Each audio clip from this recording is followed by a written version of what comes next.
Elon Musk's vision for life on Mars is easily the most ambitious plan set out by any modern leader. 1 million people living and working happily on another planet within the next 50 years. A second home for the human race.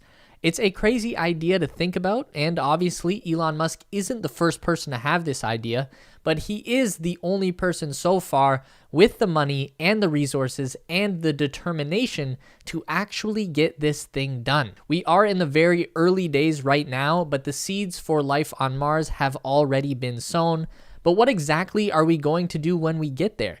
And what will living on Mars really look like? Well, we've never done this before, so no one can really say for sure, but there are some really cool ideas out there, and it's all pretty fun to think about. So that's what we're doing today. Let's talk about life on Mars. Hey Elonites and Musketeers, welcome to the Tesla Space, where we share the latest news, rumors, and insights into all things Tesla, SpaceX, and Elon Musk. So the basic premise for getting people and stuff to Mars is actually pretty simple. And I say that only because Elon and SpaceX have already got that mostly figured out. We're using the SpaceX Starship as our mode of transportation between Earth and Mars. That's the same rocket that just completed a successful takeoff and landing test. The SN-15 prototype that we watched nail the landing is pretty close to what the final Starship product will actually be. It's just a really big stainless steel rocket ship that can take off from a planet, fly through space, and come back down again fully intact. And it can do that over and over again with only a pause to refuel in between flights. No rocket like this has ever been successfully done before. This is a true game changer. The Starship will act as a ferry between Earth and Mars. Some will carry people, but even more flights will carry supplies. The Starship can carry 100 metric tons of cargo on each flight. That's about 50 Tesla Model 3 cars for comparison. Once every 2 years, when Earth and Mars reach their closest point in space, fleets of starships will make the 7-month journey between the two planets. The first crossing will be a few ships just to test the waters, but after a few of these cycles, we'll be sending thousands of ships from Earth to Mars. We've got a full-length video that goes into all the details of the journey between the two planets. You can check that out for even more details, but today we're going to move right into what it will be like to actually live on Mars. Now, obviously, no one thinks that Mars is going to be a nice, comfortable place to live on day one, but just how rough is it going to be? Well, the average temperature is around negative 60 degrees Celsius, which is stupid cold, even by Canadian standards. Though in the peak of summer at the equator of the planet, Mars can reach a maximum temperature of around 20 degrees Celsius, which is pretty nice. I'd say like pretty solid tanning weather up here in the Great White North. So that's pretty nice, but it doesn't mean you'll be kicking it on a lounge chair with a nice beverage every day. The atmosphere on Mars is pretty much non-existent, and what is there is mostly carbon dioxide. The volume of atmospheric gas on Mars is less than 1% of what we have on Earth. So there's really not much to work with. And in addition to there being nothing there to breathe, there is also nothing there to protect the surface of Mars from cosmic radiation. That's bad. You see, as much as the sun sustains our life here on Earth, that's only because our atmosphere is able to block out all of the bad radiation that would just kill us if we were exposed to it. Or it might turn us into superheroes, but somebody would have to be willing to find out. The gravity is also much lighter on Mars. Mars is much smaller than the Earth, so the gravity is only about 1/3 as strong there. That's actually a really good thing for us because after 7 months of weightless spaceflight, the human body is going to be significantly weakened.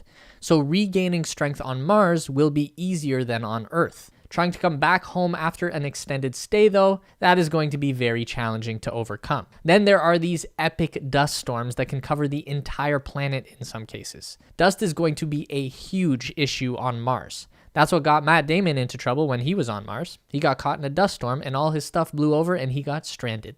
Luckily, I'm being told that that was just a movie and didn't actually happen. It's hard to tell these days which is which. They're just so good at that now. So in real life, the wind on Mars wouldn't be that big of a deal. Like we said, the atmosphere is so much thinner over there than it is on Earth. So even in a crazy 100-kilometer high dust storm on Mars, the wind is only blowing like 60 kilometers an hour. It's the dust that's really going to be the problem.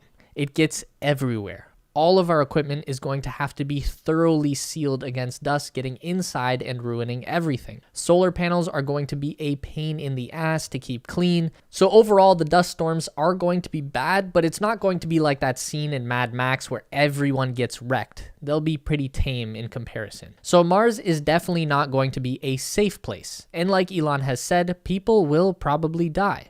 Probably not so much in the way that Pete Davidson's Chad died on SNL, but more like accidents happening to people. The margin for error with everything on Mars will be so slim, any little mistakes or equipment failure can cost a person their life. I saw Elon tell an interviewer on CNN that he would only ever go to Mars personally if he knew that SpaceX would continue after his death. So even as the boss, Elon isn't super optimistic about his chances of survival. But is there anything we can do to make Mars a more hospitable place for human beings to live? Maybe, hopefully.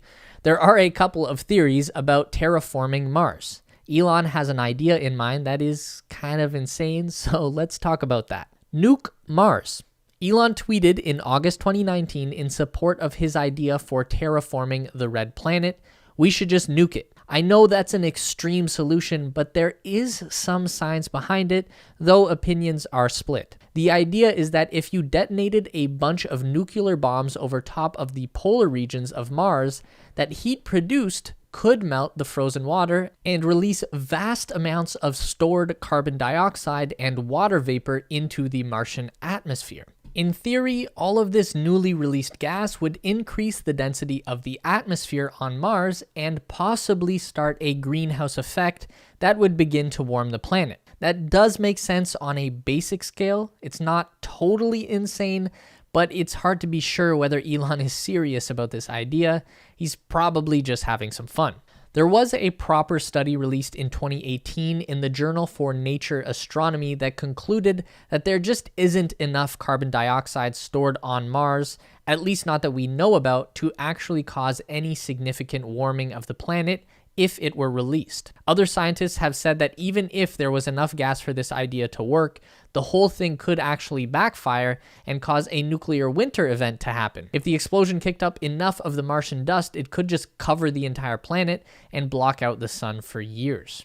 Hey, by the way, did you know that we have our very own Tesla Space newsletter? Yeah, it's great. Link is in the description to sign up. So we're probably just going to have to deal with Mars being an inhospitable wasteland for the foreseeable future. And if that's the case, then how do we actually live there? Best anyone can tell, we either live in domes, in dirt eggs, or underground. So we could all live under a series of domes on Mars. Just like in that Stephen King book, we could create miniature atmospheres within each dome village that would allow us to just relax and walk around and do our thing without the need for spacesuits. Obviously, it wouldn't be one big seamless dome. There'd be no way to get that transported to Mars. It would have to be modular, like a honeycomb pattern. You could just stack round sections of dome up in a starship like a can of Pringles. When it gets to Mars, just pop the top and start building domes. Yo, Elon, get at me for more genius engineering ideas like that one. I've got tons. They'll work, I promise. Now here's a real-life genius idea. Martian buildings could be 3D printed eggs made from dirt. Seriously, this is a real thing. This company called AI Space Factory has come up with an automated process that would 3D print an egg-shaped building using materials harvested on Mars. The idea is to use bath salt in combination with bioplastic to create a durable building material. The basalt fibers would be extracted from Martian rock, and the polylactic acid binding material that would make both workable and solid would be extracted from plants that could be grown in greenhouses on Mars. The result would be a super strong, stable, and insulating shell that would be built by a 3D printing robot. Martian conditions require a structure optimized to handle internal atmospheric pressure and thermal stresses, and AI Space Factory are thinking that an egg shape would be the ideal to meet those needs. Everything would be built up vertically, so there would be no hallways, just multiple levels. Remember that wind and gravity are significantly less of an issue on Mars, so there's no problem at all with building upwards. This is definitely the more practical idea than trying to build a humongous dome with materials that we shipped from Earth like potato chips. It's not the fancy sci-fi Martian city that we are all probably imagining, but such is life. NASA has already shown their support for AI Space Factory. They awarded the company a $500,000 prize in their 2015 competition to find the most promising Martian architecture. And we know how much Elon Musk loves tunnels, so if he has his way, then we're sure to see some level of subterranean activity on Mars. This could be really useful as a transportation network for moving people and supplies around the colony, especially if we go with the Egg City idea and not the giant dome.